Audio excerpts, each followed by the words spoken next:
Tā, tātad labadiena visiem tauta Latvijā. Esam pie Jelgavas vasarasvētku draudzes. Jā, kur ir busītis. Apskatīšos, vai mums iet kamera vai ieraksts iet, pārbaudīsim tā. Jā.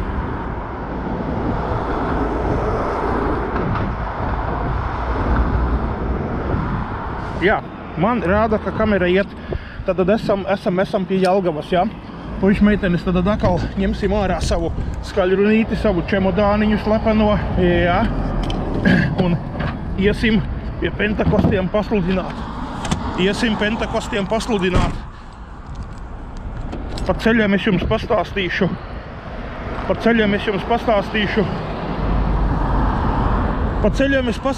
Tātad, kas par lietu ir, kā mēs redzam, ka Bībele saka, ja ka neviens Dieva vārds neatgriežās pie Dieva apakaļ, teiksim tā, neizdarījis kādu savu darbu, ja? Kam viņš ir bijis tas darbs paredzēts. Tātad, jebkurš Dieva vārds, tātad Dievs apsola, ja? Dievs apsola, ka izteiktie šie vārdi, ja? Šie izteiktie Dieva vārdi, kad, kaut ko dara, Dievs caur viņiem kaut ko dara, vai ne? Tā kā tauta Latvijā ir jāiet, jāsludina, jāsaka, jādara, un mēs nezinām, ko Dievs izdarīs, tāpēc, bet klusēt nevar, ja?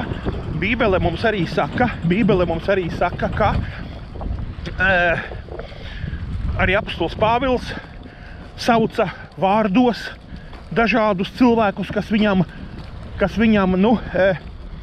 tur, nodarīja pāri vai atkrita no viņu, no apostuļu pulka, ja, tad pietiekoši daudz viņš sauca vārdos, tāds un tāds izdarīja to un to, tāds un tāds iemīlēja pasauli un pameta mūs un aizgāja prom no mums, vai ne?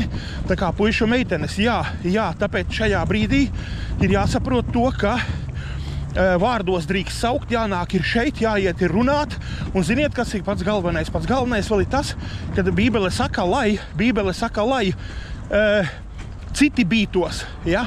Bībele saka, lai citi bītos. Tātad situācija ir tāda, kad kāpēc šīs lietas jādara?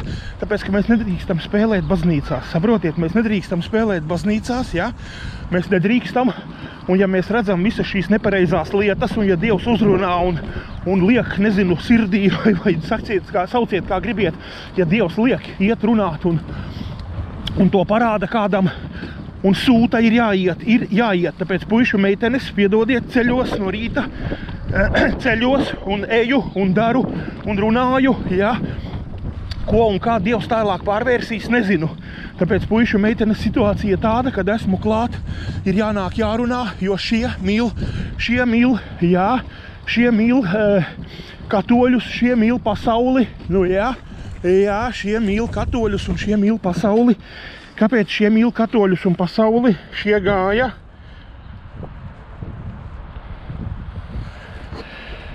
gāja Jēzus